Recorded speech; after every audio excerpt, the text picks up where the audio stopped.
they probably contribute, as I think many of us do. And let me illustrate that if I could. When we have reporting that turns out to be inaccurate, it actually affects both sides. If you have reporting making accusations against someone or perhaps the president, the people who dislike the president get agitated and angry by that.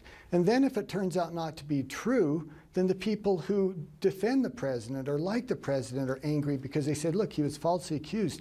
Whenever there's false reporting or inaccurate reporting, I think is a much more accurate description of it, it really agitates both sides, and it doesn't serve the American people. Now look, I don't think reporters go out intentionally to deceive.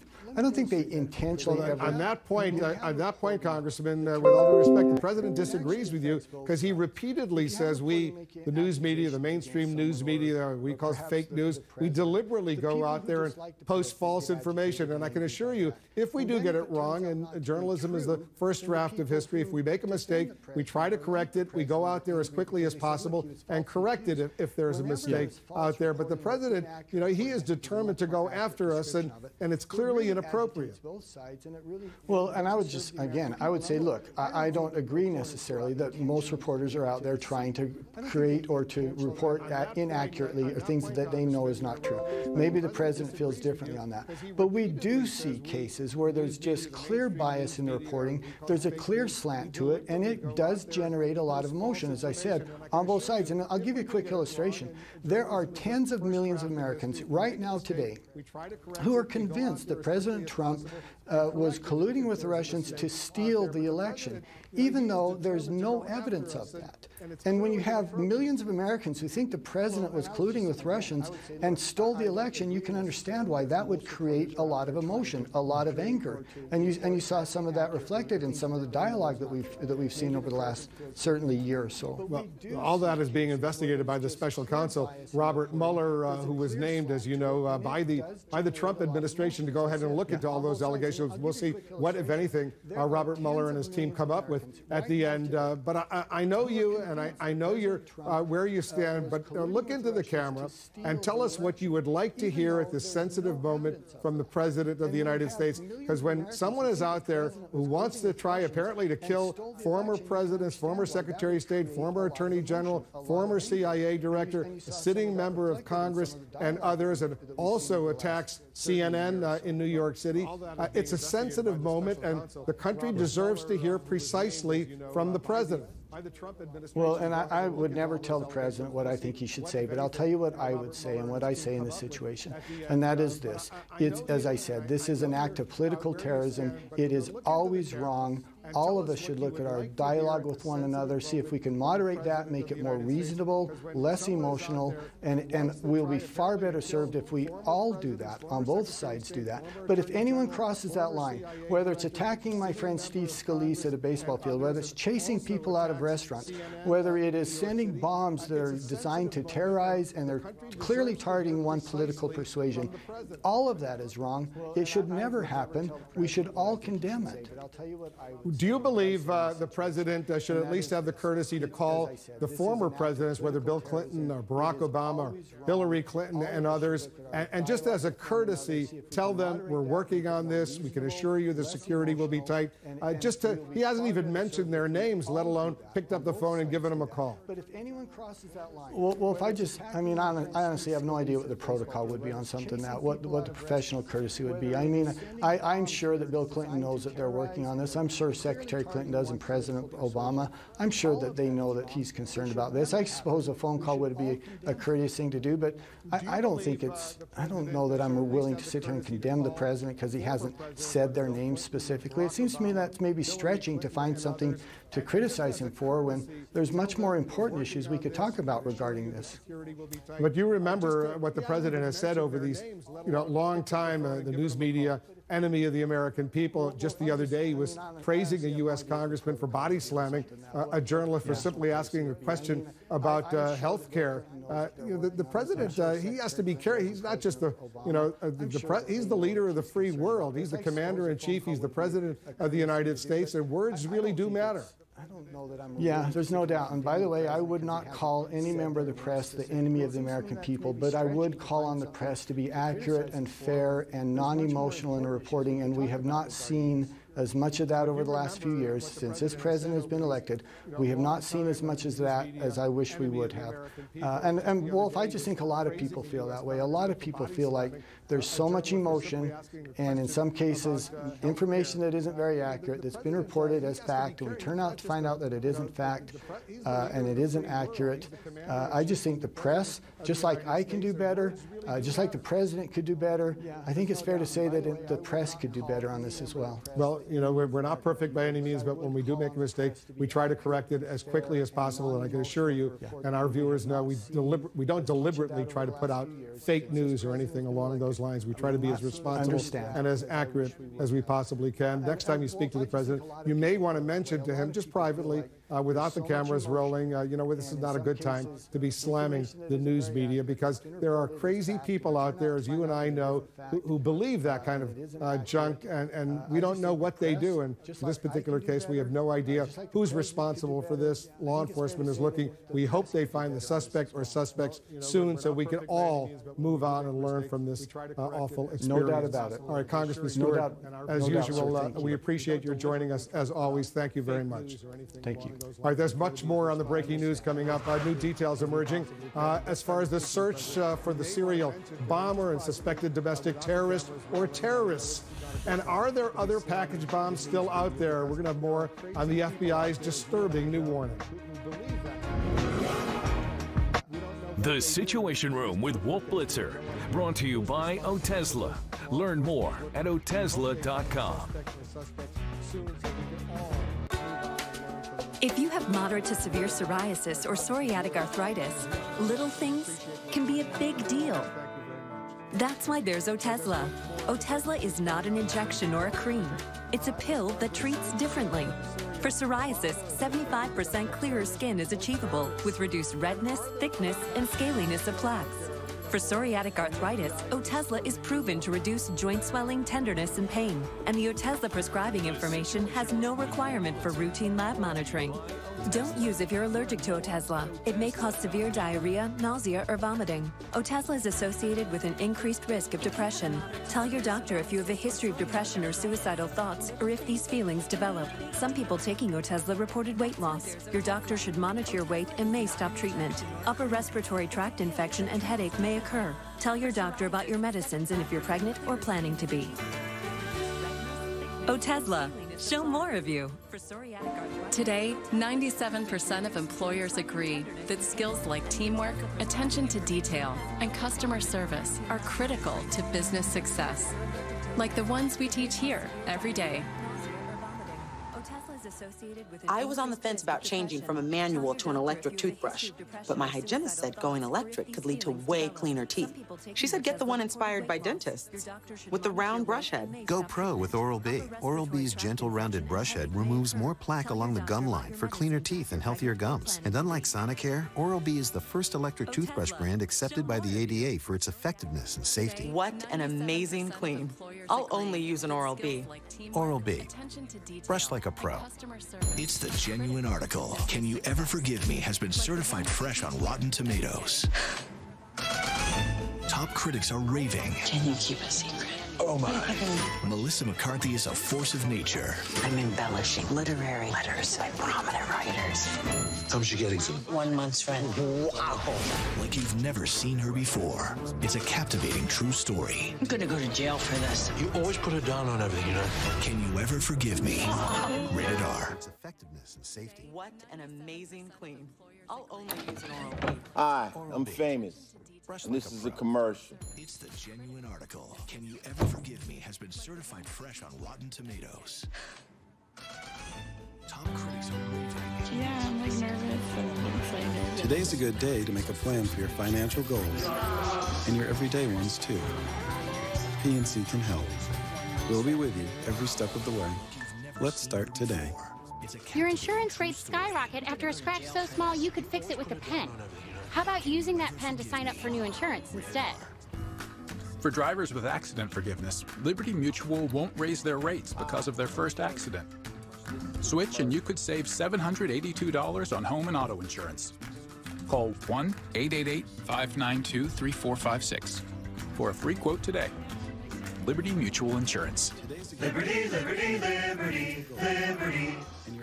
Together we dive in, swim through, reach out, and celebrate life. Together we make a difference. Atlantis, Bahamas at heart. Book a Bahamian getaway by October 31st at 1-800-ATLANTIS or AtlantisBahamas.com. This is Vicky. Vicky might not look like a crime-fighting superhero. Well, with Ring, she is. Tell us how you did it, Vicky. Okay. I was home alone at night when I got an alert from Ring there was somebody at my front door. Then I saw this guy, and I said, "Hey, you! Get off my property!" Then Vicky shared that video with her neighbors, keeping everyone safe. It was easy, really. Typical superhero. Be like Vicky. Protect your home and neighborhood with a Ring video doorbell. Get yours at ring.com. Closed captioning brought to you by Mesobook.com. We offer a free book on mesothelioma. Call for the free book and receive so much more. Call 1-800-831-3700. Breaking news, a nationwide manhunt is underway right now for a serial bomber as the FBI says 10 apparent explosive devices have now been discovered targeting CNN, top Democrats, and other critics of President Trump. The president is reacting to all of this by digging in and blaming the news media for the divisive political climate. Sources say despite his own hostile rhetoric, the president feels he's being unfairly linked to the bomb scare. Our White House correspondent Caitlin Collins is joining us right now. Caitlin, I understand the president has yet to even name the intended targets or let alone reach out to former presidents Clinton and Obama and make a phone call. That's right, Wolf. The president still has not reached out to a single person who has been a target of these attacks, and the White House isn't responding to requests for comment on whether he has any plans to do so or what his reasoning for not reaching out to them to simply update them on what the investigation developments is. Now, that comes as the president is abandoning yesterday's calls for unity in light of these attacks and instead choosing to renew his focus on the media. President Trump tonight selling a new Medicare drug plan, as much of his administration remains focused on the manhunt for the serial bomber responsible for terrorizing the country. The president didn't address the investigation late today, relying instead on Twitter to denounce the media, blaming journalists for what he says is angry rhetoric that has divided the nation, writing, "It has gotten so bad and hateful that it is beyond description." Sources tell CNN Mr. Trump believes he's being unfairly linked to the attempted assassinations and has no plan to back off his verbal attacks on the media. One confidant adding, "There's no talking him out of that." One day after calling for unity and condemning the attacks as un-American, the president changed course, writing on Twitter that a very big part of the anger we see today in our society is caused by the purposely false and inaccurate reporting of the mainstream media. The tweet, a return to the president's standard criticism of the media, after bragging multiple times at a rally in Wisconsin Wednesday night that he had toned down his demeanor. And by the way, do you see how nice I'm behaving tonight? This is like, have you ever seen this?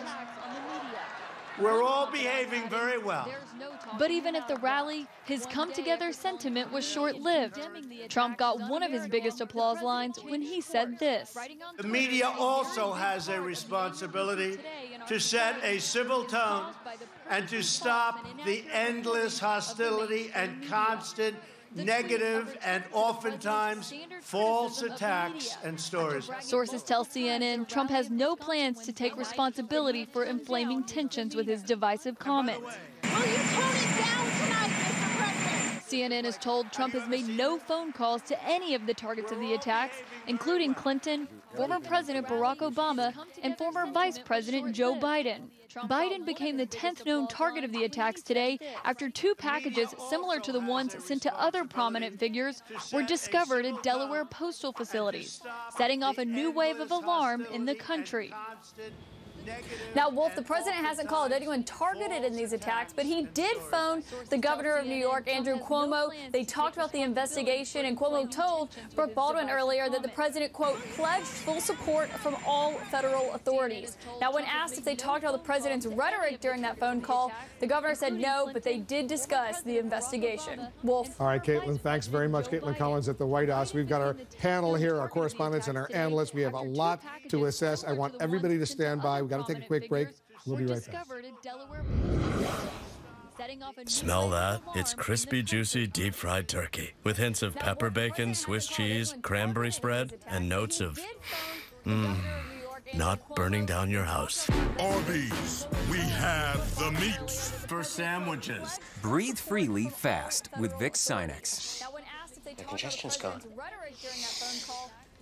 I can breathe again!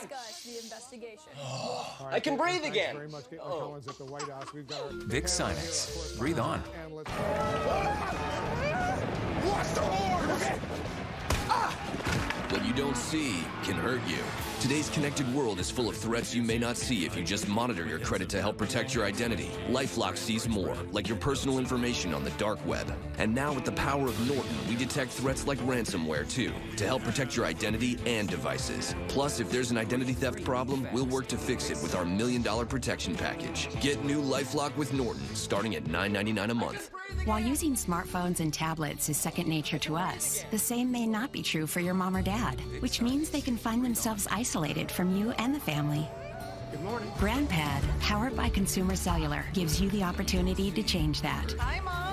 Once you've introduced your mom or dad to GrandPad, they'll be able to stay in touch just like you do, sharing photos, emails, making video calls, and much more. As soon as GrandPad is turned on, the whole family will be able to connect via the website or downloadable app. GrandPad is safe and secure, connecting the family on a closed private network. It also comes with award-winning customer support from Consumer Cellular, who has been an approved AARP provider for over 10 years, so members get exclusive discounts. A set monthly fee provides unlimited service, so your mom or dad can use GrandPad as much as they like. Keep them connected with GrandPad. Order for your mom or dad today and get a 30-day risk-free guarantee. Call 1-877-682-4995. Visit getgrandpad.com or find GrandPad at Target. There's something different about Mom lately. She seems so happy. Too happy. That's just what I need. Oh, Saturday's perfect. You make it so easy. What's going on with your mother? Probably that dude. What? Hey there. Where do you want this? She isn't shopping around. She's got Wayfair. I love you. I love Wayfair too. Welcome to BritBox, the biggest streaming collection of British telly ever. Discover exclusive new shows and indulge in all your familiar favourites. Escape to BritBox. Start your free trial today at BritBox.com. At Athene, we think it's time for the financial world to stop acting the same old way. You need a partner that is willing to break free from conventional thinking. We are a different kind of financial company. We are Athene, and we are driven to do more. Gopi's found a way to keep her receipts tidy, even when nothing else is. Snap and sort your expenses with QuickBooks and find on average $4,628 in tax savings. QuickBooks, backing you. If you had a chance to talk to a deceased loved one, would you? She'd been living 17 years without closure. Yeah. He actually wants to apologize to you? This is life beyond death. Sunday night at 10 on CNN. If a dirty CPAP is making you sick, you're not alone. I was getting sinus infections because I wasn't cleaning my CPAP properly. And that continued until I got my SoClean. SoClean is the world's first automated hands-free CPAP cleaner and sanitizer. It kills 99.9% of all CPAP germs and bacteria that can build up in your mask, hose, and reservoir. I don't have to push a button or anything. I just put the mask in the chamber, close the lid, and it runs automatically. SoClean has been a lifesaver. SoClean works on all popular CPAP machines and masks. Try it risk-free for 30 days. Even shipping is free. Call 1-800-296-7610 to take advantage of this limited time offer. If you get a CPAP machine, don't even take it home until you have your SoClean machine right with it, because they are a marriage made in heaven. Try SoClean risk-free for 30 days. Even shipping is free. Call 1-800-296-7610 or go to trysoclean.com. The Forecast with Harry Enton, only on CNN and at CNN.com/forecast. The breaking news at a news conference this afternoon, the New York City mayor called the explosive devices being sent around the country, and I'm quoting him now, absolutely terrorism. We have a lot of ground to cover with our correspondents and our analyst, Pamela Brown. Why are the authorities right now, law enforcement, either local, state, federal, reluctant to provide a lot of details about what they know? Well, there are a couple reasons, and it's right. I mean, if you watched that press conference earlier, they were all very tight-lipped to the point where we were wondering, why are they even having a press conference? They really didn't release any new information, and there's a couple key reasons why. One is, if and when they identify a suspect, they want to be able to have the leverage in an interview with a potential suspect of information that hasn't already been released publicly in order to test the suspect. Also, when it comes to prosecution, you want to be able to use this information and not have it inadmissible in a courtroom, because if it's released to the public, then the other side can challenge it and so forth. So there are some legitimate reasons why, but clearly the FBI is sort of walking this fine line of releasing just enough, as they did yesterday with the pictures of the packages, asking for the public's help while also not jeopardizing this investigation. You know, Abby, you covered the White House also for us. President feels he isn't getting enough credit for his words yesterday. Why does he feel like that? Well, in some ways, I think he always feels that way, that when he tries to placate the media by apologizing or by going a step in their direction, he doesn't get praised enough for it, and he gets instead blamed for anything negative that's happening in the political sphere. So in some ways, he doesn't see a whole lot of value in doing it, which is why every time that the president has done something like this, think back a year ago to Charlottesville when he gave that whole speech that was from a teleprompter. He read it diligently, and then the next day, he went and took it all back because he felt like it didn't really serve him. It didn't serve his supporters. So this president is a person who feels very under siege. His administration feels under siege. And times like this really amplify that for him. And I think to him, fighting back is the best way to deal with this sort of thing, not giving in to the people who are only out to get you. But the White House said the president specifically, based on that tweet this morning, what he said last night, he's blaming the news media for creating this climate. Right. You know how you get credit for words about unifying? Taking actions that are about unifying the country. That's how you get credit as president for doing that. You have to back up your words with action. And to your point, Wolf, about the tweet, what is so intellectually dishonest about what the White House is saying is that the president is clearly thinking about the contextual factors at play. He has engaged on that in mind. For him, he's talking about the mainstream media and the way they handle it. So he's not just focused on who is the person that sent this. So he is thinking about the broader contextual factors. But somehow cannot handle or completely disparages the notion that, or accept any responsibility, that his rhetoric is part of the contextual factor at play. Well, speaking of rhetoric, I'm going to play a clip now. This is the president, what he said yesterday, and we're going to contrast what he said yesterday to what he said over this most recent period on the exact subjects he's referring to. Watch this. No nation can succeed that tolerates violence or the threat of violence as a method of political intimidation, coercion, or control. Any guy that can do a body slam, he's my kind. Such conduct must be fiercely opposed and firmly prosecuted. All right, yeah, get him out. Try not to hurt him. If you do, I'll defend you in court. We want all sides to come together in peace and harmony. A future under Democratic mob rule would be a total catastrophe. Those engaged in the political arena must stop treating political opponents as being morally defective. I've been going around lately saying the Democrats are the party of crime. No one should carelessly compare political opponents to historical villains. Obama is the founder of ISIS. There is one way to settle our disagreements. It's called peacefully at the ballot box. They got so many people voting illegally in this country. It's a disgrace, okay? It's a disgrace. The media also has a responsibility to set a civil tone and to stop the endless hostility. I'm not going to give you a question. You are fake news. We must accept the verdicts of elections. Folks, it's a rigged system. It's a rigged system, and we're going to beat it. We're going to beat it. So let's put it all together, right? Let's put it all together. Let's get along. Great country. We're going to get along. I want everybody to weigh in, but David Chalian, I know you're anxious to go first. Well, this is dumbfounding to me that the White House would somehow actually express surprise that we don't just take him at his one speech on teleprompter words at an event like this, that we actually are somewhat skeptical that he means what he says when he's tied to the teleprompter like that, because there is a mountain of evidence that was just provided when he is not on teleprompter and when he's expressing his true will, what his real intentions are. And the truth of the matter is, it's only an hour-long show. You probably could run another 5 minutes worth of him making comments that go directly against that. What's interesting, obviously, to David's point, obviously the words are so incongruous between last night and what he said before. But what's as fascinating is, tonally, he sounds like a different person because he is reading off the teleprompter, folks. It's no mystery. He is reading off the teleprompter, and in all those other clips, he is speaking extemporaneously. Why does that matter? Because we know over and over again, it's been proven, the real Donald Trump is the off-teleprompter Twitter Donald Trump, and he will revert back to that. Jeffrey. So, Liza, sit room is 2 hours, not 1 hour. So, you know, you got to watch both hours.